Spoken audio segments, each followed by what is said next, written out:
NSEचा नवीन नियम की भारताच्या शेअर बाजारातील हा सर्वात मोठा प्रयोग असेल. एका प्रश्नाने सुरुवात करूया.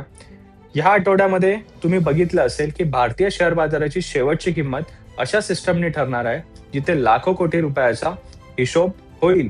पण त्या क्षणी झालेला व्यवहार सर्वात महत्वाचा असेलच असं नाही. आणखीन एक प्रश्न, जर हा नियम जगभर वापरला जातो मग भारतात इतका विरोध का होतो याचा उत्तर शोधण्यासाठी आपण भारताच्या मार्केटमधील एक अशी गोष्ट समजून घ्यावी लागेल जी बहुतेक गुंतवणूकदारांना माहीतच नाहीये.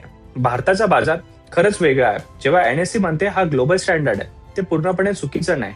पण एक डॉक्टर जसं प्रत्येक रुग्णाला एकच औषध देत नाही तसेच प्रत्येक देशाचा मार्केट स्ट्रक्चरही सारखा नसतो.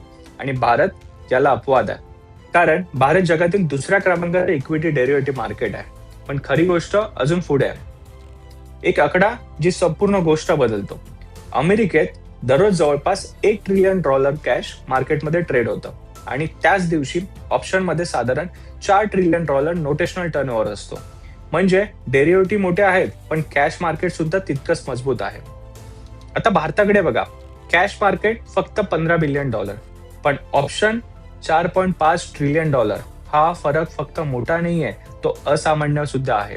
कारण भारतात डेरिव्हेटिव्हचा प्रभाव कॅशपेक्षा जवळपास 300 पट आहे आणि अमेरिकेपेक्षा जवळपास 25 पटपेक्षा जास्त रेशो आहे. आणि इथेच संपूर्ण खेळ बदलतो. मग भारतात स्टॉक मार्केटमध्ये किंमत कोण ठरवतं? फायनान्सचं पुस्तक सांगतं पहिल्यांदा कॅश मार्केट किंमत ठरवतं, मग फ्युचर आणि मग ऑप्शन. पण भारतात अनेकदा उलटं घडतं. कारण डेरिव्हेटिव्हमध्ये लिक्विडिटी प्रचंड आहे आणि कॅश मार्केटमध्ये फ्री शॉर्ट सेलिंग अजूनही मर्यादित आहे. याचाच परिणाम अनेक वेळा फ्युचर आधी प्रतिक्रिया देतो आणि कॅश मार्केट नंतर ती स्वीकारतो. आणि हे फक्त सिद्धांत नाहीये.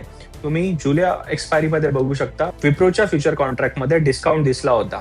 Yes bank, DHFL, PC jewellers, Reliance capital प्रत्येक उदाहरणामध्ये फ्युचर आणि कॅशपेक्षा डिस्काउंटवर दिसले गेले आहेत. म्हणजेच भारतात मार्केट आधी डेरिव्हेटिव्हमध्ये विचार करतो आणि नंतर कॅशमध्ये बोलतो. आणि इथे येतो नवीन नियम. आता कल्पना करा अशा देशात जिथे डेरिव्हेटिव्ह आधीच मार्केटला दिशा देतं, तिथे क्लोजिंग प्राइस ठरवण्यासाठी ऑप्शन वापरला जाणार. समर्थक म्हणतात यामुळे मॅनिप्युलेशन कमी होईल आणि विरोधक काय म्हणतात इथेच नवीन प्रश्न निर्माण होईल. कारण ऑप्शनमध्ये फायनल प्राइस त्या क्षणी उपलब्ध असलेल्या ऑर्डरवर आधारित असतो आणि हे ऑर्डर्स एका क्षणात येऊ शकतात, एका क्षणात कॅन्सलही होऊ शकतात.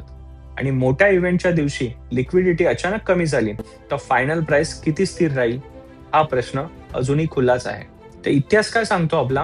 NSEच्या आकडेवारीनुसार प्री ओपन सेशनमध्ये गेल्या 10 वर्षात किमान 10 वेळा इंडिकेटिव्ह प्राइस आणि ऍक्च्युअल ओपनमध्ये 2% पेक्षा जास्त फरक दिसला. त्यामुळे ही रोजची घटना नाही, पण एवढंच दाखवण्यासाठी पुरेसं आहे की इंडिकेटिव्ह प्राइस आणि फायनल प्राइस नेहमीच सारखेच असतील असं गृहीत धरता येत नाही.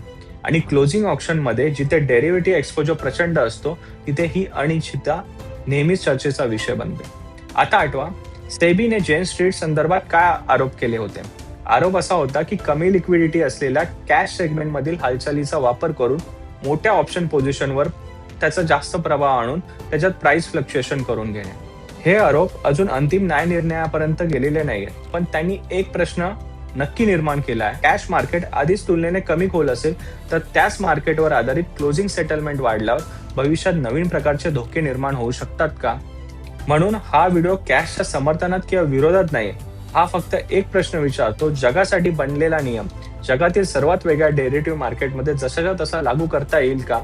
याचं उत्तर आज कोणाकडे पूर्ण नाही.